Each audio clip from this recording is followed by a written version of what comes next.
It is Bruce Bochy, your Texas Rangers manager. Good afternoon, sir.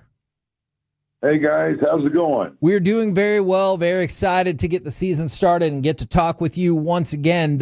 I know that it's kind of common sense, but I'm hoping you can walk us through some of the nitty-gritty of it. How much does it stress your bullpen early when you don't have a day off, and obviously you've had a couple of short starts?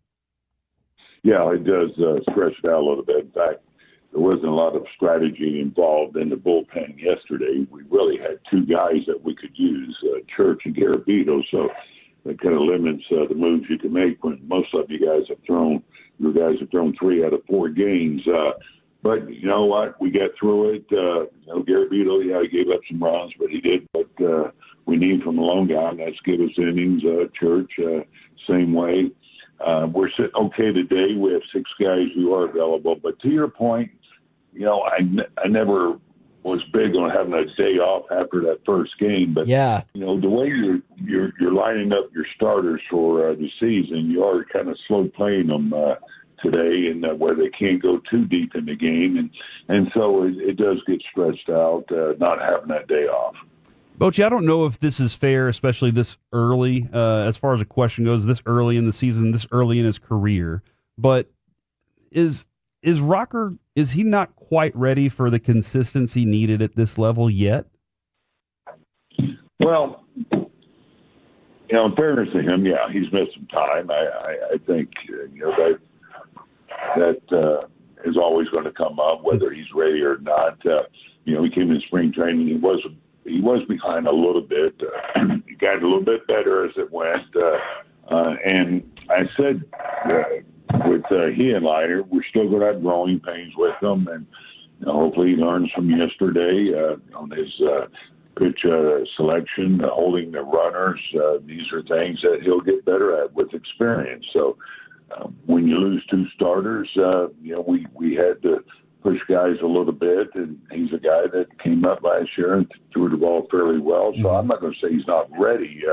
Was that a good game? No, but I think it will get better with him. The stuff that he has, there's no reason why he's not ready to be a good major league starter that can help us win on a consistent basis. So that's up to us to get him better in all those areas, and we're working at it. And so, I don't go 1 start. That's his first start. Yeah, a little bump in the road, but next start, hey, we may be saying something different. He goes 5 or 6 quality innings. Yeah, and that's my hope as well. Now, I'm glad you mentioned Leiter in that part of the conversation too, because I think we all walked away from Friday night going, man, we feel really confident.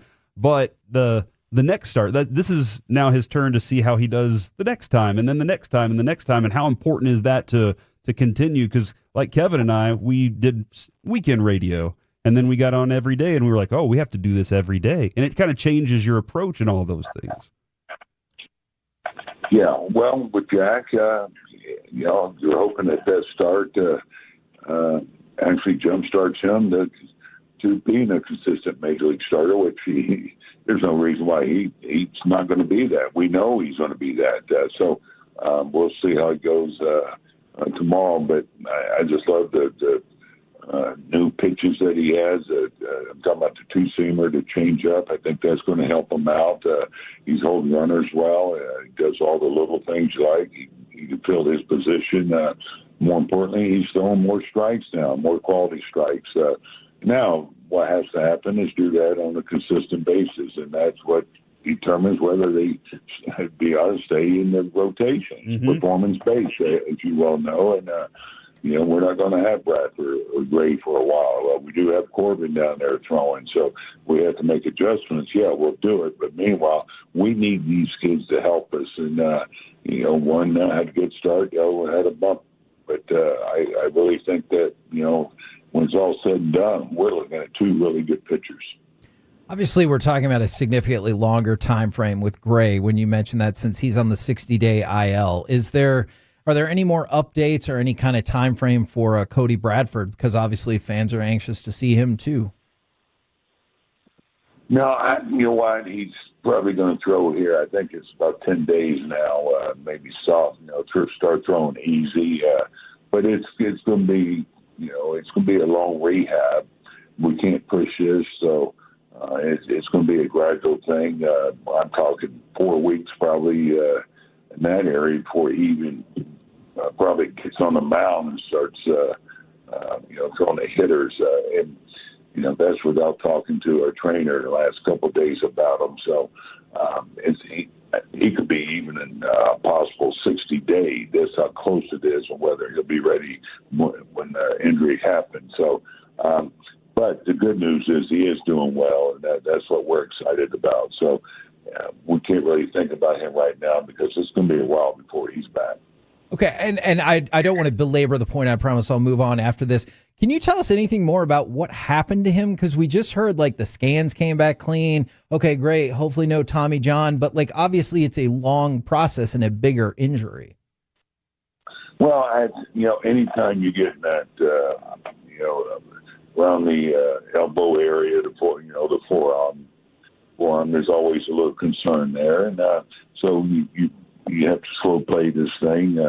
He's had a strain there, and it's really important that you rehab in a proper way. So we're not looking at a possible surgery, and so there's no point in trying to rush this thing and risking losing him. So he felt it throwing the curveball. Felt like he's having to grip it tighter, and consequently it did affect his forearm area, and that's why we're slow playing this thing. Yeah. That's what every club will do with a pitcher like this.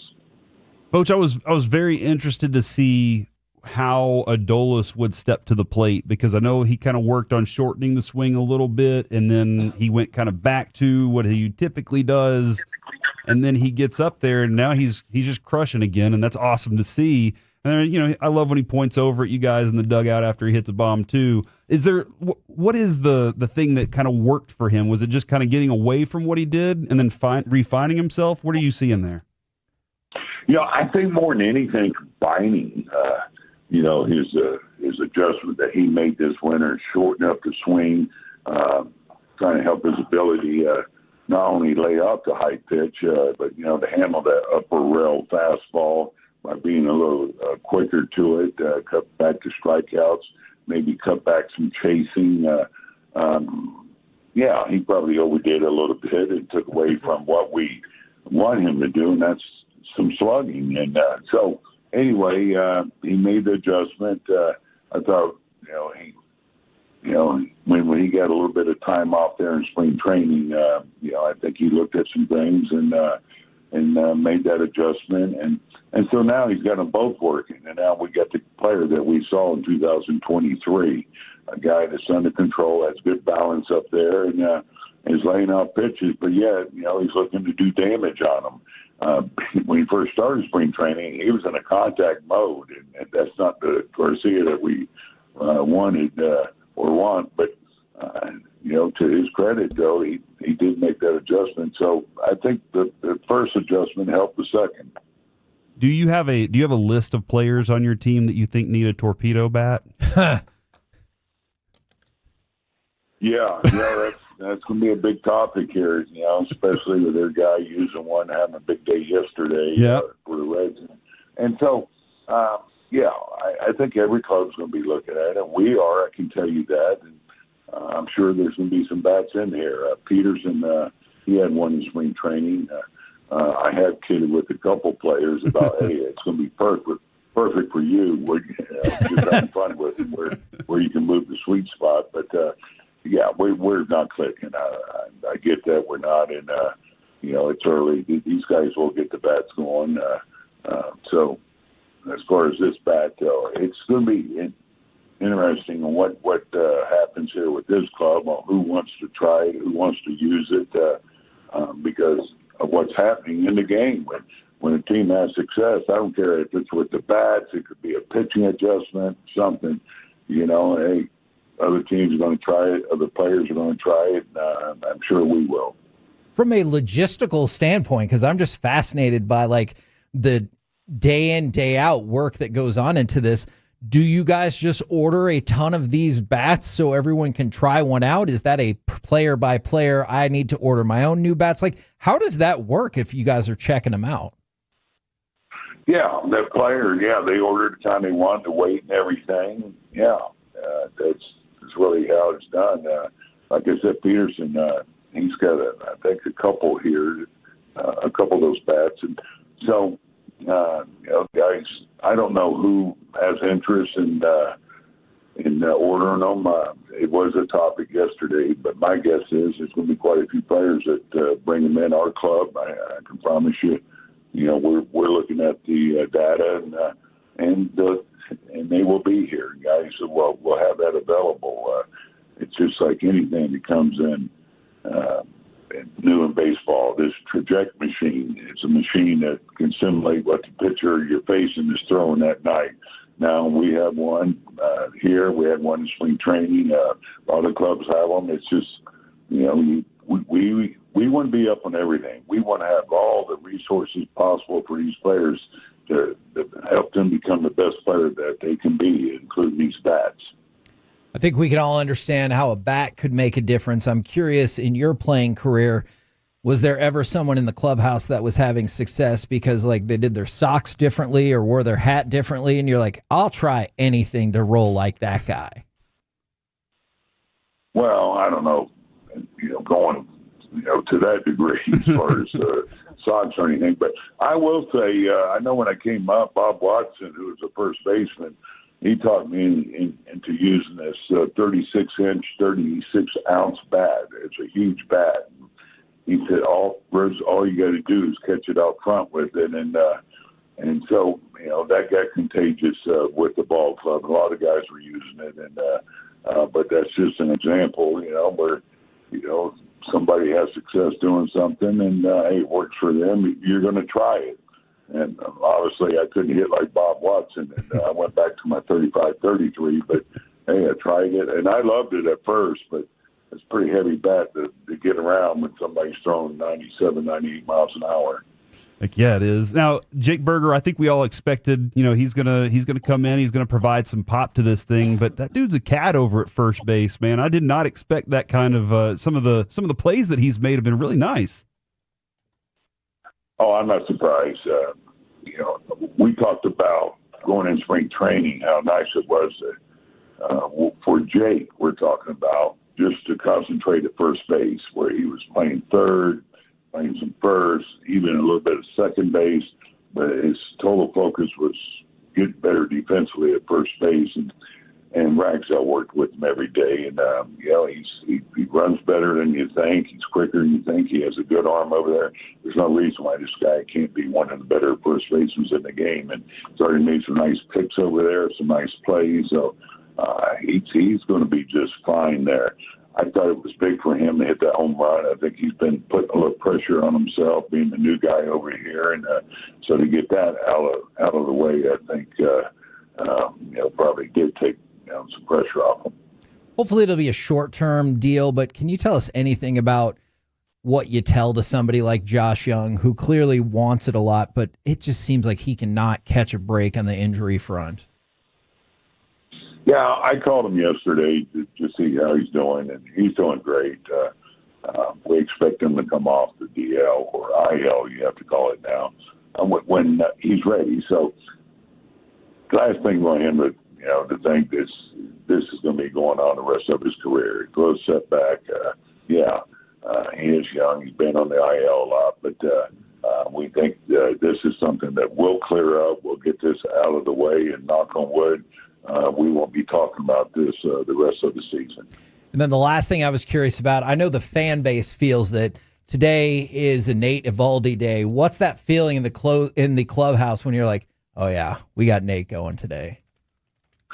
Oh, yeah. It's always good to have Nate going, or one of your guys, Nate or DeGrom, players they know that, for the most part, we're going to have a chance to win the ball game. They're human, you get it, but you know that they're going to give you everything they got, and probably will 95% of the time, whatever. they're going to keep you in the game and give you a chance to win. So, this is a good club we're playing. They have a lot of speed. They can do some damage. They're a little different. They're trying to put the ball in play. We do have to adjust on their defense a little bit here. They got some hits to the right side. We're going to try to cover tonight to stop that. But as far as Nate, there's always a sense of confidence that goes throughout that clubhouse when he's on the mound. Outstanding stuff as always. Really appreciate it. So glad we've got the opportunity to talk with you every week. Thank you very much, good sir. All right, guys. Always good talking with you. Thanks for having me on. Go get Rangers, Boats.